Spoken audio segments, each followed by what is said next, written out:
Prontinho, a paz, sejam todos bem-vindos. Vamos dar início a mais um estudo, aprofundando os nossos estudos no tema oração, em cima do livro do Timothy Keller, Oração, Experimentando Intimidade com Deus. E o título de hoje é O que é oração? O que é oração? As inúmeras formas de oração existentes no mundo, será que elas são essencialmente a mesma coisa? Em caso negativo, como definir e discernir o que é realmente a verdadeira oração? A oração nós podemos dizer que é um fenômeno global. Para as três grandes religiões monoteístas, que são o islamismo, o judaísmo e o cristianismo, a oração ela constitui o cerne do que significa crer dentro dessas religiões.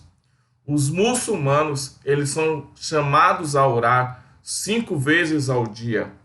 E os judeus, eles têm como tradição orar 3 vezes ao dia. E em cada ramo da igreja cristã também está impregnado de diversas tradições relativas à oração em pública, particular e também a oração pastoral. Agora é evidente que a oração ela não está restrita às religiões monoteístas.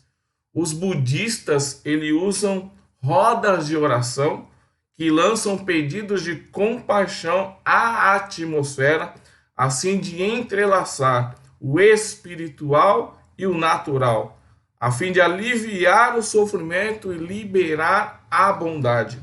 Já os hindus, embora eles possam orar pedindo ajuda ou paz mundial a qualquer um dos seus muitos deuses, são milhares de deuses, eles têm como objetivo final a sua união com o ser supremo, que é o Brahma, e escapar dos ciclos de reencarnação. E povos de outras culturas, como os índios castores do sudoeste canadense e os índios pápagos do sudoeste americano, eles oram por meio de cantos. E a sua poesia e música servem como orações que unificam os reinos espiritual e físico. A oração é um dos fenômenos mais comuns da vida humana. As pessoas professadamente não religiosas, elas também às vezes oram. E os estudos demonstram que em países secularizados, a oração continua a ser praticada não só por aqueles que não têm nenhuma preferência religiosa, mas por muitos daqueles que dizem não acreditar em Deus. Interessante isso. Um estudo do ano de 2004 revelou que quase 30% dos ateus eles admitem orar às vezes.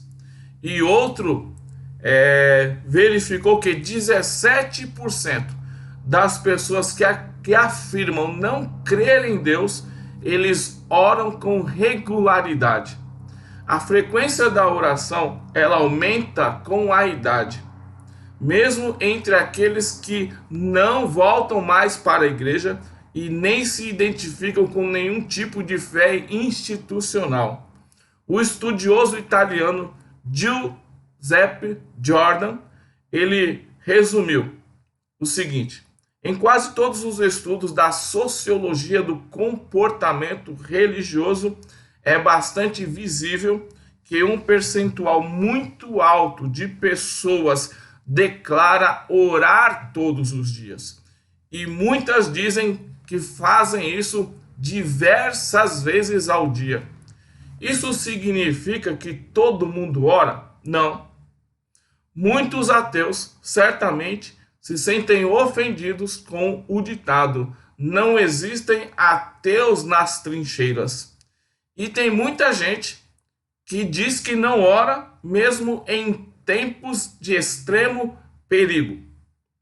Ainda assim, embora a oração não seja literalmente universal, ela é global, porque ela está presente em todas as culturas e envolve a esmagadora maioria das pessoas. Ao mesmo tempo, em algum momento de suas vidas, a maioria das pessoas, em algum momento de suas vidas, elas oram. E os esforços para encontrar culturas, incluindo as mais remotas e isoladas, sem alguma forma de religião e de oração, esses estudos, essas procuras, elas têm fracassado.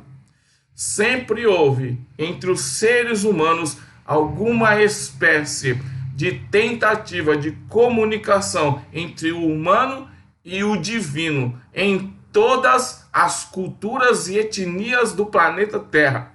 Parece então que existe um instinto humano, de orar, que leva o ser humano a orar. O teólogo suíço Karl Barth, ele chama isso de a ânsia incurável por Deus.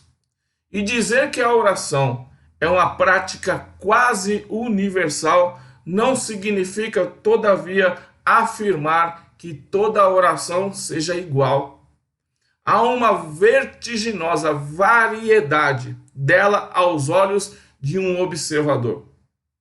Basta ver os transes religiosos dos xamanistas americanos nativos, os cânticos nos mosteiros beneditinos, entusiastas praticando yoga nos escritórios em Manhattan, as longas orações pastorais dos ministros puritanos do século XVII, o falar em línguas nas igrejas pentecostais, muçulmanos entregues a sujud, com a testa, as mãos e os joelhos no chão voltados para a Meca, os judeus assídicos se balançando e se curvando em oração, ou um sacerdote anglicano lendo o livro de oração comum.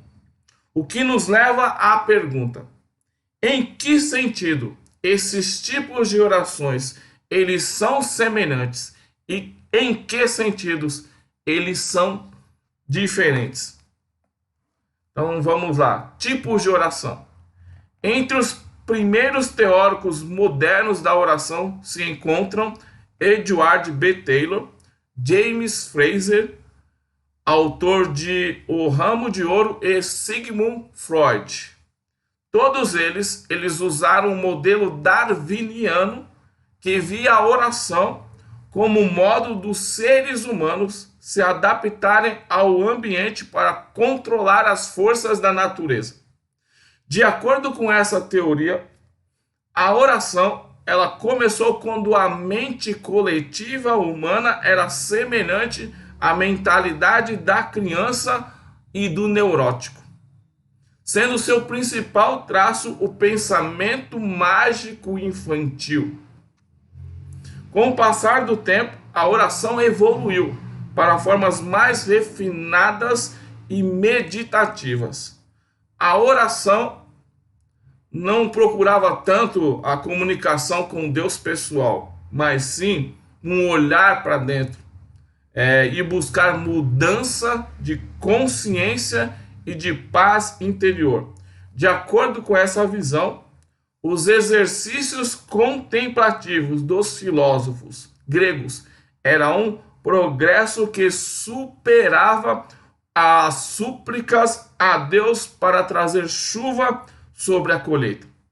Contudo, no fim, pelo que acreditavam esses teóricos, o futuro da oração humana era sombrio.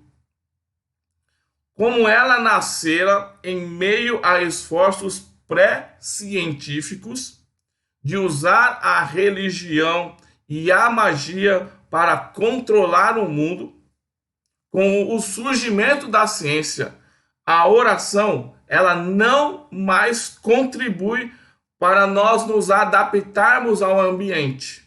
E nessas condições, segundo esses teóricos, ela vai minguar aos poucos.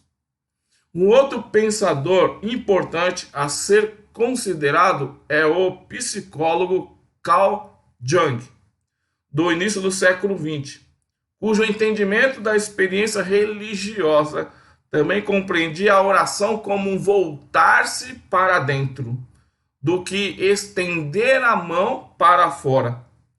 E o Jung, ele acreditava, como os pensadores orientais, que todos os seres humanos faziam parte de uma força cósmica de vida.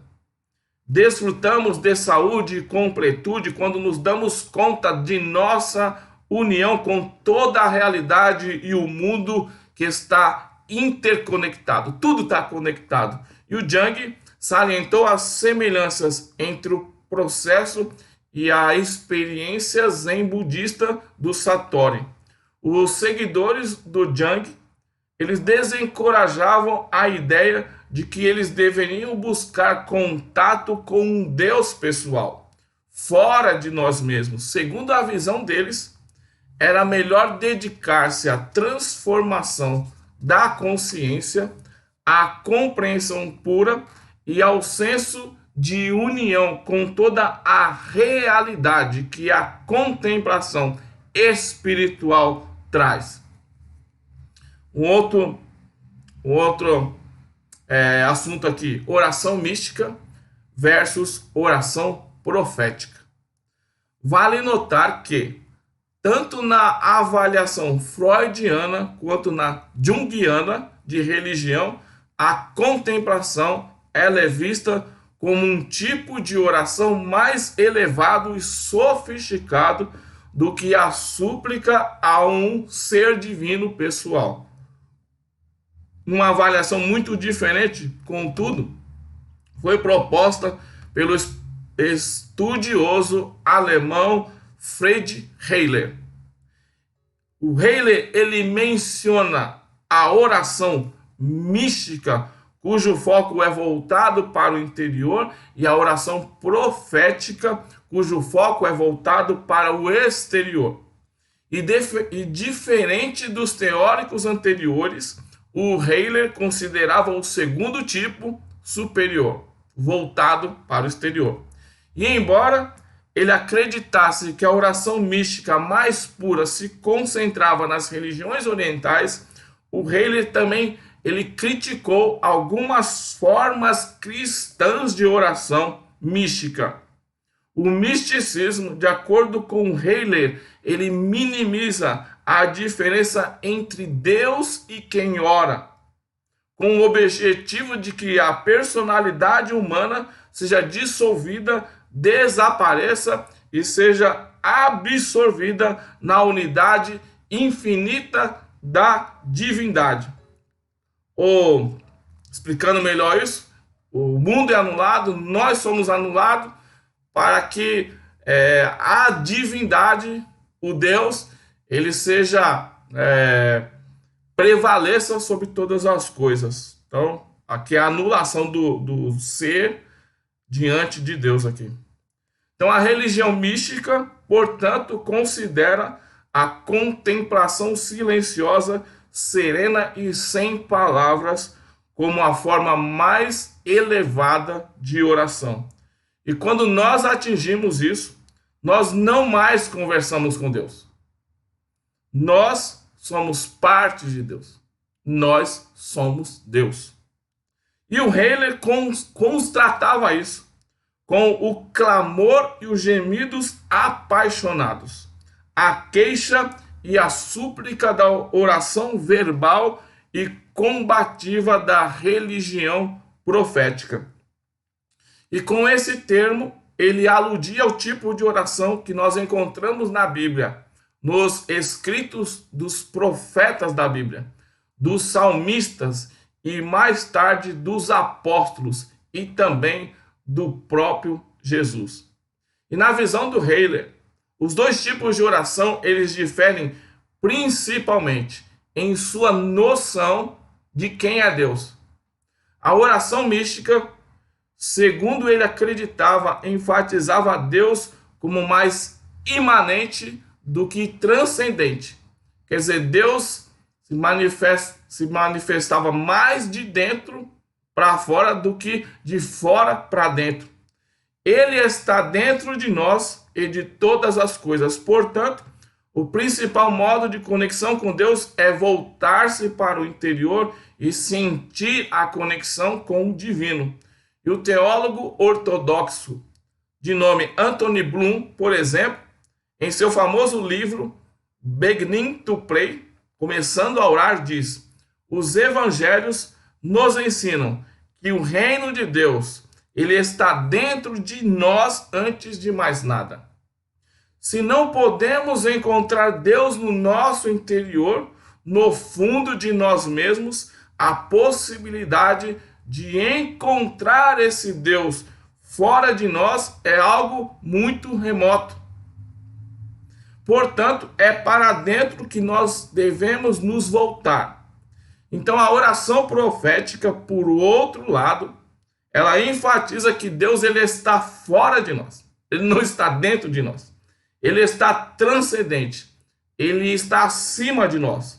Deus santo, glorioso. Não somos nós, é um outro ser. E uma outra grande diferença entre esses dois tipos de oração na concepção do Heiler era a compreensão da graça. A mística, segundo ele acreditava, podia se tornar uma coisa meritória. O meio pelo qual as pessoas tentavam salvar a si mesmos, salvar a sua própria alma.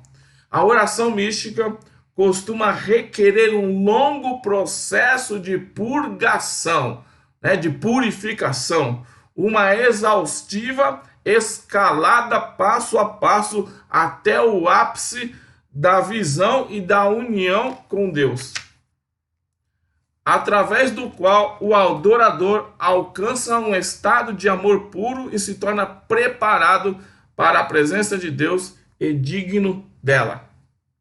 Nos profetas e salmistas, contudo, o Heiler percebeu que a oração não era um modo de se purificar para Deus, e sim de confiar na preveniência e dádiva da graça de Deus. Quer dizer, Deus antecipa as nossas ações, os nossos pecados e providencia a graça para que nós possamos ser perdoados. A oração não é nossa descoberta ou conquista, antes é obra de Deus no homem. O objetivo da oração profética não é a absorção em Deus, mas a proximidade de Deus. A proximidade do filho com o seu pai, ou de um amigo com o seu outro amigo. Então, a oração mística, ela alcança o seu clímax numa placidez sem palavras, ao passo que a oração profética ela encontra sua expressão final em palavras de louvor e em uma explosão de emoção poderosas. Enquanto a oração mística ela tende para a perda do limite entre o eu e Deus, ali já não sabe mais quem sou eu e quem é Deus, é uma mistura, uma mistura de Deus com o eu. A oração profética, ela leva a um senso muito maior da diferença entre Deus e o eu, entre o eu e esse Deus majestoso, a consciência da condição de que somos pecadores. Contudo, também se revela na graça, não obstante, e abre caminho para a intimidade com Deus. Os místicos acreditam que a oração consiste em estágios sucessivos, começando de uma petição direcionada para o alto e passando pela confissão até por fim a contemplação sem palavras em adoração. Então a oração profética, todavia, ela se recusa a enxergar uma dessas formas de oração como mais elevada do que as outras. A oração profética, ela mescla, mistura meditação, súplica, ação de graças, confissão, adoração em uma coisa só. E de fato, na oração profética, essas formas elas estimulam, aprofundam e levam umas às outras.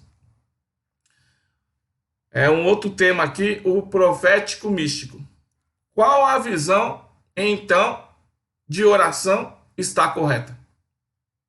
De quem defende a volta mística para o seu interior, ou de quem rejeita por considerá-la oriental demais e não algo inteiramente bíblico? E uma das respostas é a rejeição das duas visões. A obra de Philip e de Carol Zaleski, Prayer a History, Oração, uma História, critica tanto as antigas teorias evolutivas quanto essa teoria do Heiler. Segundo eles afirmam, cada uma das abordagens é excessivamente negativa para com determinadas formas de oração e, portanto, exclui um percentual significativo do repertório mundial de oração. Aí, como eles perguntam, né? Como pode alguém descartar a maior parte das formas de oração humana por considerá-las simplesmente algo inválido? Como descartar isso? Embora reconheçam algumas diferenças, se recusam a ver qualquer tipo de oração como melhor do que a outra, seja que oração for.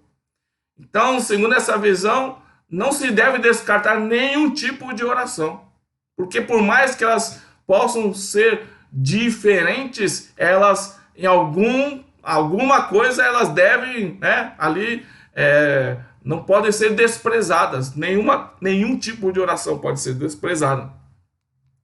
E a análise dos Aleskes, ela é algo instrutivo, mas ela acaba falhando por não fazer justiça às profundas diferenças entre as formas de oração humana. O seu esforço corajoso, por exemplo, para comparar os êxtases dos transes do hindu Sri Ramakrishna com falar em línguas pentecostal não convence. Não dá para juntar essas duas coisas. A Bhava Samadhi, o êxtase da consciência do Ramakrishna e o falar em línguas dos pentecostais, eles compartilham uma semelhança exterior de alegria emocional, mas eles têm objetivos opostos. Ao descrever o Samadhi, o monge hindu ele afirma que, quando alcança, não há Deus do qual se falar, exceto eu mesmo. Então, quando você alcança esse nível aí, você não tem que falar de Deus nenhum, a não ser de você mesmo. Você é o Deus. E ele prossegue contando que os judeus ortodoxos, os cristãos e os muçulmanos, na verdade, não podem buscar essa união e serem piedosos ao mesmo tempo, porque perder a própria identidade e tornar-se o fundamento cósmico é uma heresia mortal para os seus ensinamentos. Uma vez que os objetivos e os deuses eles são tão diferentes da mente de quem está orando, é demasiadamente enganoso insistir em que todas as formas de oração são, no fundo, a mesma coisa. Não dá para admitir uma coisa dessa.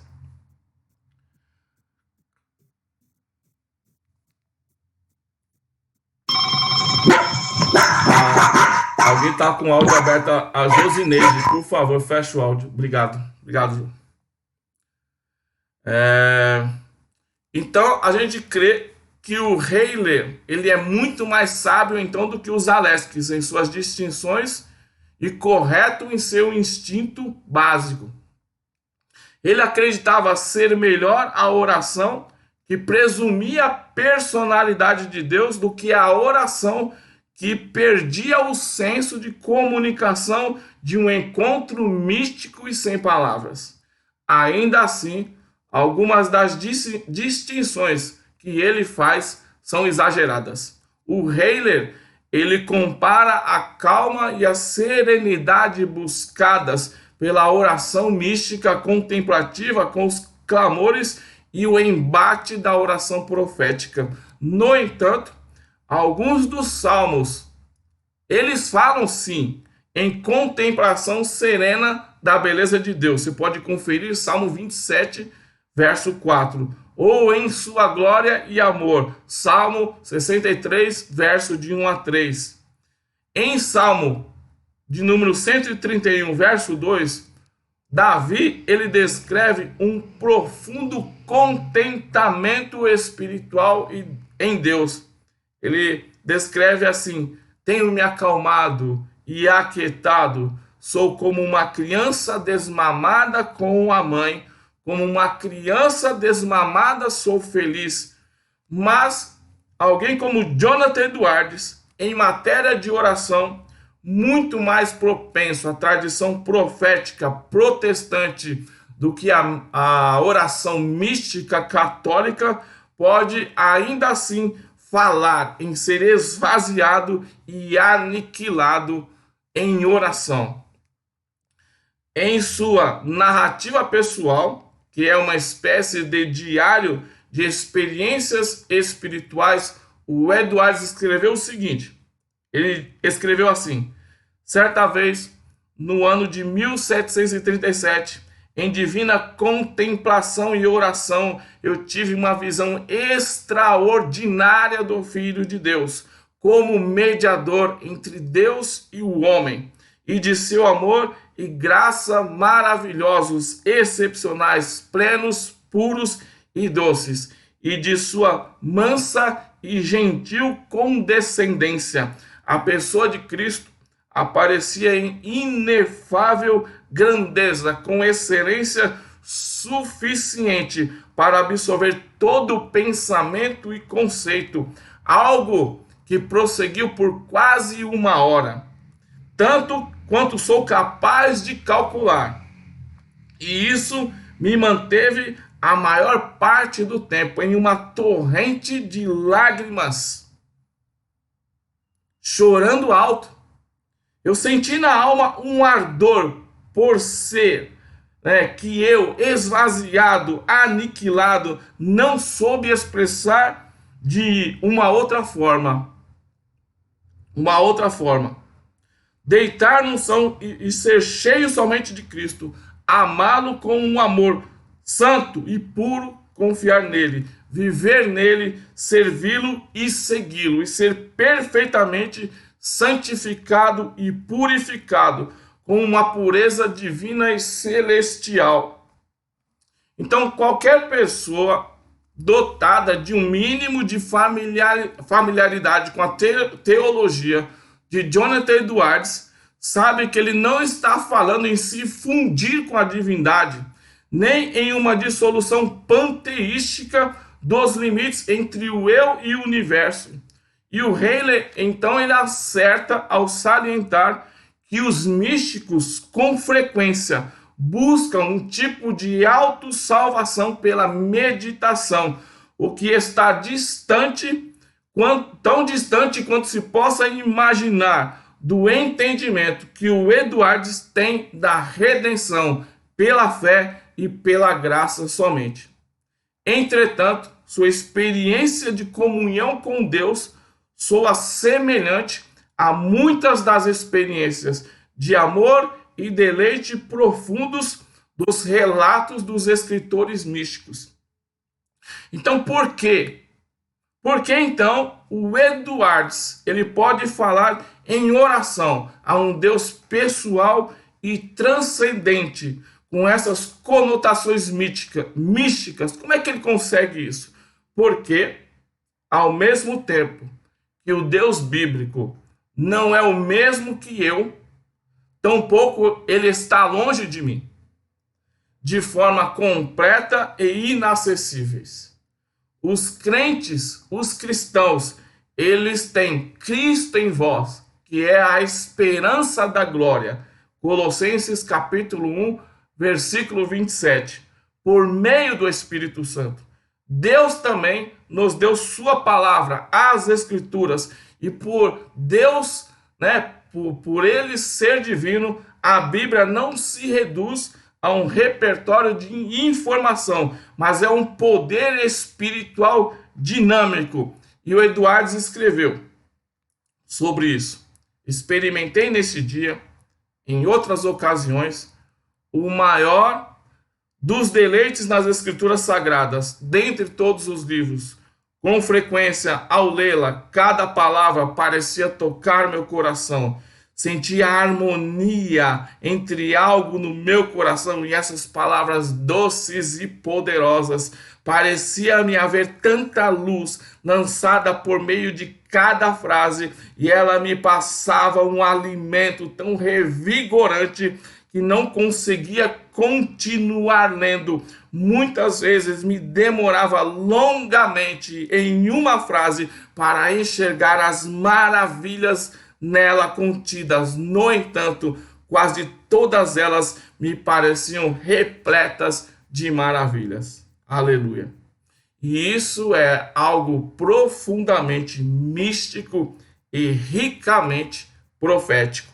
Ao mesmo tempo, o Eduardo não mergulha em si mesmo para tocar o fundamento impessoal do ser. Ele medita nas palavras de Deus, nas Escrituras, e a experiência resultante se limita a uma serenidade sem palavras. Isto não é a consciência pura, que vai além da predicação e do pensamento racional. Na verdade, o Eduardo fica extasiado com o poder das palavras e a realidade para a qual elas estão apontando. E eu creio que o Heiler esteja certo nessa visão, de que, em última análise, a oração é uma resposta verbal de fé a uma palavra de Deus, transcendente e de sua graça. E não é um mergulho interior para descobrir que somos um com todas as coisas e com Deus. A oração profética de Heiler está mais perto, então, do entendimento bíblico de oração do que a de outros pensadores que nós vimos hoje, que nós examinamos hoje. No entanto, embora suas advertências contra o misticismo sejam cruciais, nós precisamos reconhecer que a oração também pode levar com regularidade a um encontro pessoal com Deus, o que pode ser de fato uma experiência extraordinária, misteriosa e repleta de reverência. O Celso tá com o áudio aberto. Tá frio pra caramba. Celso, o áudio, por favor. Um instinto, um dom. Obrigado. Então nós vimos que a oração é um fenômeno universal. E, no entanto, que há diferenças genuínas e irredutíveis entre os vários tipos de oração no mundo. E isso nos leva de volta à pergunta: qual é a essência, então, da oração? Como defini-la de modo que nós sejamos capazes de compreender a sua disseminação na vida humana e, no entanto, crescer em prática fiel rumo a uma vida verdadeira de oração? Do ponto de vista bíblico, o fenômeno quase universal da oração não surpreende. Por quê? Segundo a Bíblia, todos os seres humanos foram criados à imagem de Deus. Pode conferir Gênesis capítulo 1, versículos 26 e 27. E portar a imagem de Deus significa que nós fomos criados para refletir Deus e com Deus nós nos relacionarmos. Por isso, no século XVI, o reformador João Calvino ele escreveu sobre o Divinitatis Sensu, que é o senso da divindade. Por instinto, é o senso da divindade que todos os seres humanos possuem. Ele diz o seguinte: existe dentro da mente humana, por instinto natural, na verdade, uma consciência da divindade. Portanto, a semente da religião está plantada em todos. Outros teólogos também consideram o Divinitatis Sensu a razão pela qual a oração é tão disseminada na humanidade. Em Romanos capítulo 1, versículos 19 e 20, nós lemos que podemos olhar para o mundo e concluir que algum poder grandioso criou esse mundo e o sustém. Assim, uma experiência de fraqueza, precariedade, é capaz de desencadear esse conhecimento primitivo na forma de clamores de oração por socorro. E o teólogo inglês John Owen também acreditava que o impulso natural de orar está presente em todos os povos e que ele é original na lei da natureza e um reconhecimento natural, necessário e fundamental do ser divino. E ele acrescentou que muitas religiões e culturas não cristãs, elas envergonham os cristãos pelo zelo que eles oram. Os não cristãos, eles envergonham os cristãos pelo zelo em suas orações. E o Jonathan Edwards acrescentou que Deus, às vezes, ele se agrada de responder às orações desses não cristãos, não por nenhuma obrigação, mas estritamente por sua piedade e misericórdia soberana.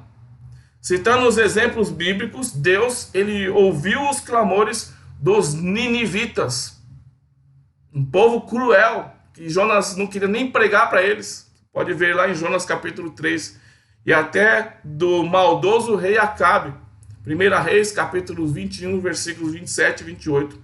E com tudo isso em mente, nós podemos definir a oração como uma resposta pessoal e comunicativa ao conhecimento de Deus. Vou repetir aqui essa definição de oração. Oração é uma resposta pessoal e comunicativa ao conhecimento de Deus. E então todos os seres humanos, como vimos até aqui, eles têm um certo conhecimento de Deus à sua disposição.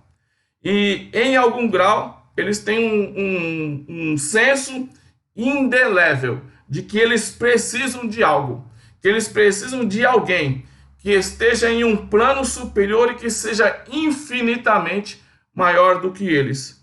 E orar, mesmo que não passe de um clamor por um socorro lançado ao vento, é buscar responder e se conectar a esse ser e a essa realidade. E nós acreditamos que esse seja o denominador comum, então, de todo tipo de oração humana.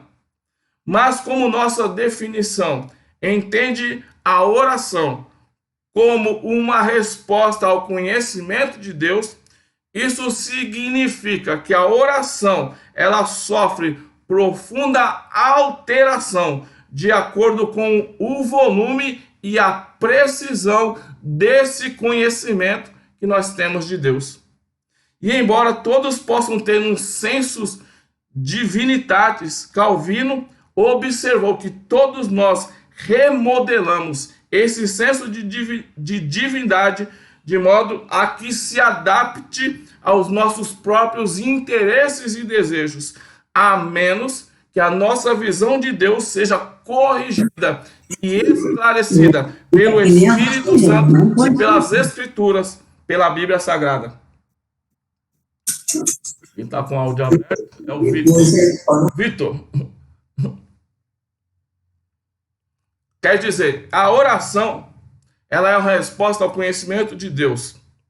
mas que se manifesta em dois níveis diferentes.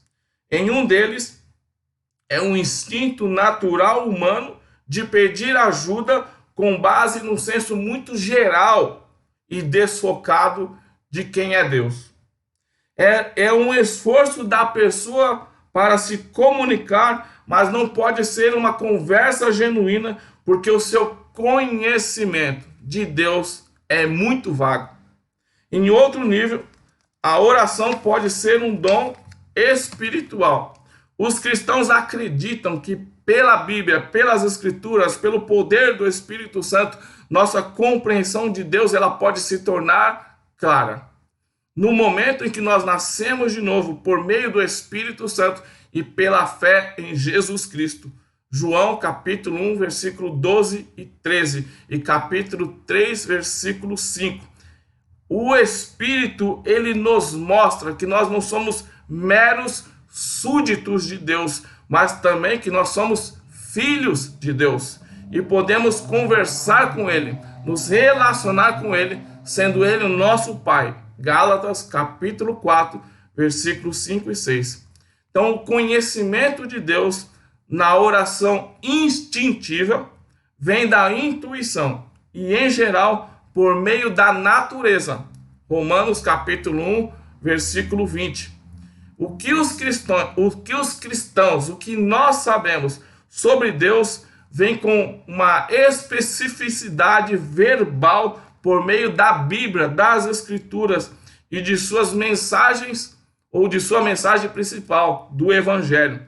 Na Bíblia, que é a palavra viva de Deus, nós podemos ouvir a Deus falando conosco e respondendo a nós por meio da oração, embora nós não devêssemos chamá-la simplesmente de uma resposta. Pela palavra e pelo Espírito, a oração se converte em resposta a Deus. É uma conversa, então, no pleno sentido da palavra. Então, a oração é uma conversa, ela é um encontro. Então, nós temos, portanto, agora uma definição de oração que tanto confirma o seu caráter difuso, quanto nos ajuda em uma distinção importante. Um minuto.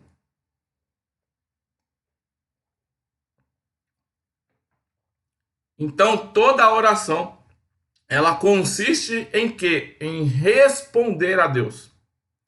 Em todos os casos, é Deus que sempre dá o primeiro passo.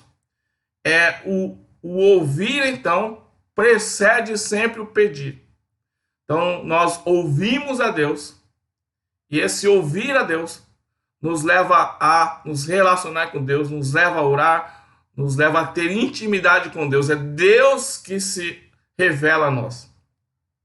Então, Deus vem a nós primeiro.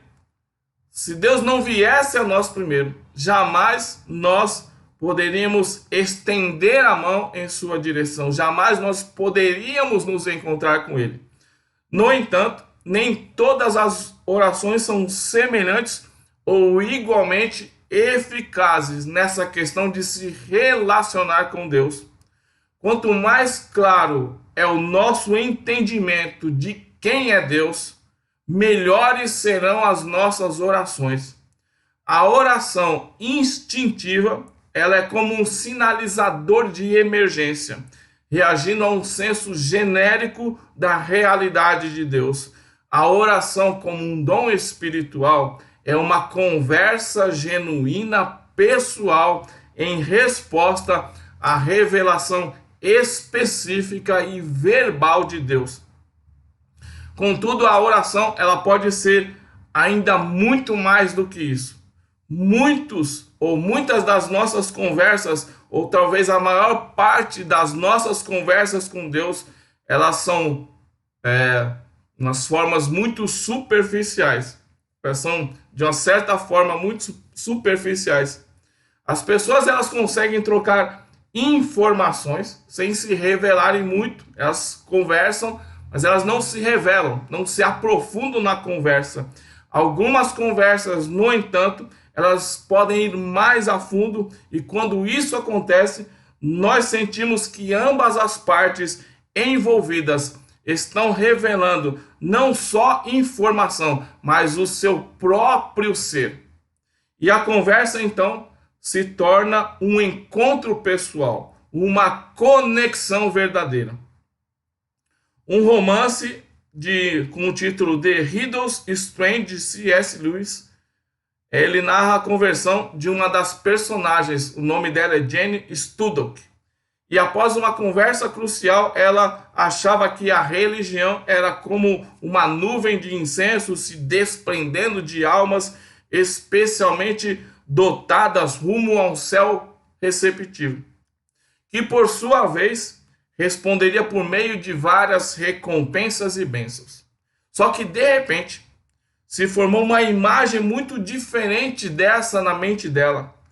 Não dos nossos esforços para o alto, mas de um Deus, de mãos fortes, hábeis, estendidas para baixo, a fim de criar, de reparar, de restaurar, de salvar. Então, com base nessa informação, ela se sentiu entrando na presença de uma pessoa. E algo expectante, paciente, inexorável, a encontrou sem nenhum véu ou proteção entre elas. Deus a encontrou. Em consequência disso, tudo mudou para ela.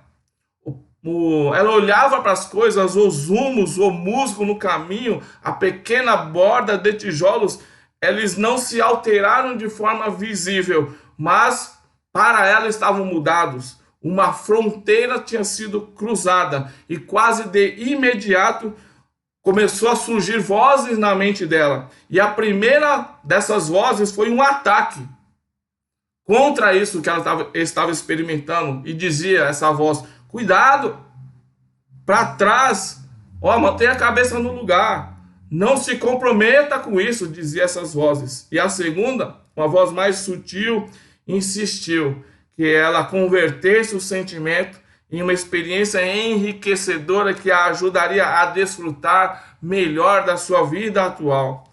Você teve uma experiência com Deus, o que é muito interessante, não acontece com todo mundo. Você entenderá isso muito melhor agora. Os poetas do século XVII e o autor, o Lewis, o narrador, ele acrescenta concluindo: mas a sua defesa, ela fica rendida, e esses ataques, contra essa experiência fracassaram. E o Lewis intitulou esse capítulo de A Vida Real é Encontro. E de fato é uma verdade particularmente válida na vida do cristão. E a vida de Jane aqui foi transformada quando o que aconteceu com ela? Ela se encontrou com Deus. E a Bíblia fala do nosso relacionamento com Deus como um ato de conhecer e ser conhecido por Deus. Gálatas capítulo 4, versículo 9. 1 Coríntios capítulo 13, versículo 12. Então o objetivo não é só compartilhar ideias, mas também a nós mesmos. A comunicação pode levar a uma revelação pessoal nos dois sentidos, a qual produz algo que só pode ser chamado de uma experiência dinâmica. E o J.I. Packer, em sua famosa obra Conhecendo Deus, ele escreve o seguinte, ele diz assim: conhecer a Deus é uma questão de tratativa pessoal. Conhecer a Deus é mais do que saber a respeito dele, é tratar com ele à medida que ele se abre para você e ser tratado por ele. Amigos abrem o coração um para o outro por meio do que eles dizem e do que eles fazem. Não podemos perder de vista o fato de que conhecer a Deus é um relacionamento emocional, bem como intelectual e volutivo. Você tem que querer conhecer a Deus. E se assim não fosse, não poderia ser de verdade um relacionamento profundo entre duas pessoas.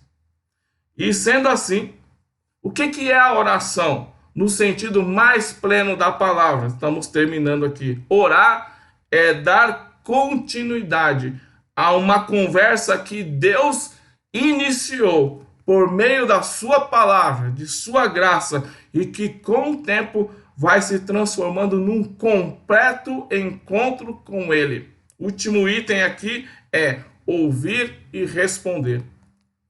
Na maior parte do grande livro do Antigo Testamento, cujo título leva o seu nome, Jó, ele clama a Deus em uma oração angustiada.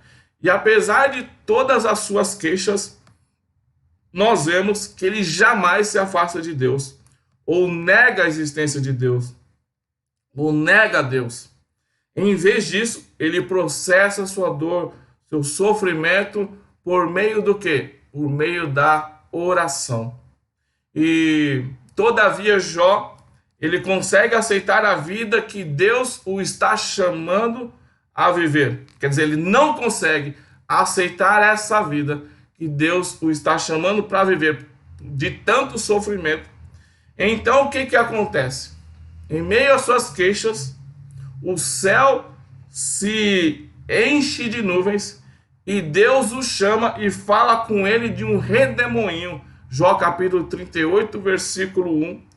E o Senhor vai ali e relata vívidos detalhes da criação, da sustentação do universo, do mundo natural. Tipo assim, quem é você, Jó? Onde você estava quando eu firmava as estrelas, quando eu colocava limite nos mares? E ali Deus vai se revelando para Jó, né? E diante de tanta revelação, o Jó fica atônito, ele se humilha diante dessa visão mais profunda de Deus, né, da revelação de Deus para ele, em Jó 40, versículos de 3 a 5. E o que acontece com Jó? Ele é transformado. Ele, enfim, ele dirige aos céus, a Deus, uma oração poderosa de arrependimento e adoração. Jó, capítulo 42, versículos de 1 a 6. E a questão proposta pelo livro de Jó, ela surge bem no começo. Que questão é? É possível a um homem ou a uma mulher amar a Deus somente por quem ele é? Se Deus me tirar tudo, tudo que eu tenho, tudo que eu possuo, né? Meus filhos, se Deus tirar tudo de mim, até minha saúde, será que é possível amar a Ele pelo que Ele é, mesmo eu não tendo nada? Amar a Deus somente pelo que Ele é, de modo a sentir um contentamento fundamental, você se sentir prazer em Deus, independente das circunstâncias que você está vivendo. É possível amar a Deus dessa forma? Essa questão é levantada em Jó, capítulo 1, versículo 9. No fim, pelo próprio diabo, né? Será que Jó serve a Deus, né, à toa? Se você tirar tudo isso que ele tem, será que ele vai continuar te adorando, te servindo? E o que aconteceu? No fim do livro, nós encontramos a resposta. Sim, é possível. Mas é possível como? Somente por meio da oração. O que aconteceu? Quanto maior a clareza com que Jó enxergava quem era Deus, mais plenas as suas orações se tornavam, passando de simples queixa à confissão, no apelo e ao louvor. E no fim, ele é transformado e se torna capaz de enfrentar qualquer coisa que possa acontecer em sua vida. E ele alcançou esse novo nível de caráter refinado pela interação entre ouvir a palavra de Deus e responder a ela em oração. E quanto mais verdadeiro o seu conhecimento de Deus, mais fecundas, mais profundas as suas orações se tornaram. e mais vasta e radical foi a transformação na vida de Jó. Então, o poder das nossas orações, portanto, não se encontra primordialmente no nosso esforço, na nossa luta ou em alguma técnica qualquer, mas em nosso conhecimento de quem realmente Deus é. Aí você pode dizer o seguinte: peraí, mas Deus, ele falou audivelmente com Jó no meio de uma tempestade. Eu gostaria que Deus falasse assim comigo também. Eu quero também ouvir a voz de Deus. Deus, ele teve a sua vida transformada porque ele ouviu a voz de Deus. Eu quero poder ouvir isso, Deus falar comigo também. E a resposta que nós temos é algo melhor. Uma expressão incalculavelmente mais clara do caráter de Deus, que está na palavra de Deus. Está lá em Hebreus capítulo 1, versículo 1 a 3. Esse eu vou ler.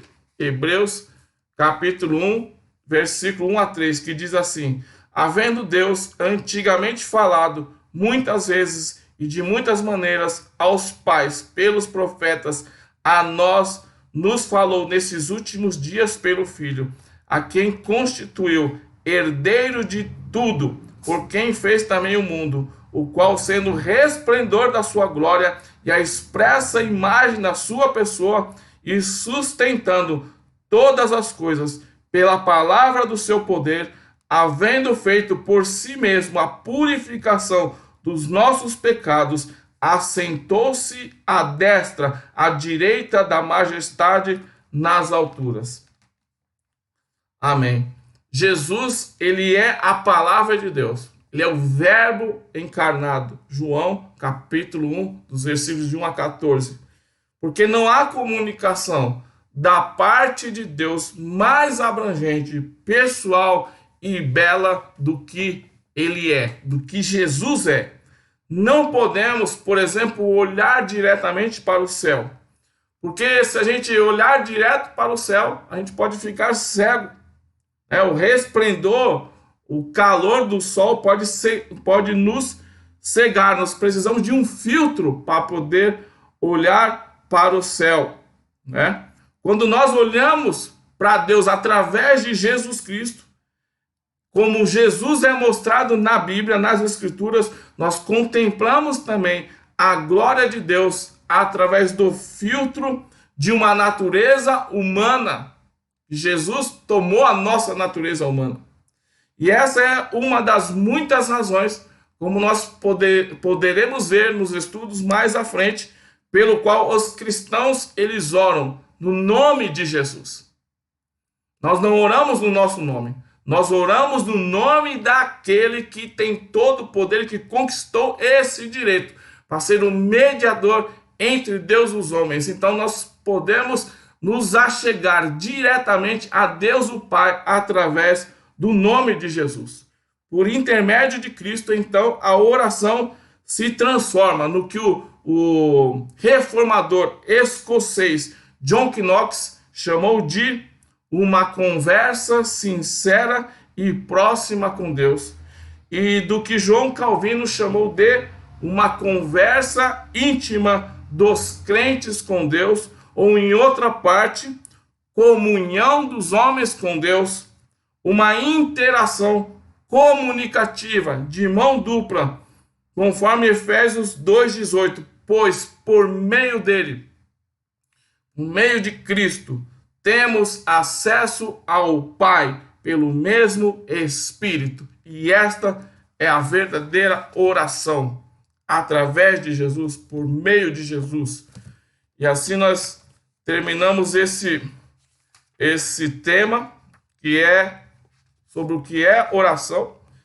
E tendo essa noção do que é oração, nós estamos prontos para, na próxima semana, nós podermos entrar no que é conversar com Deus, no que realmente é orar, ter intimidade com Deus. Amém?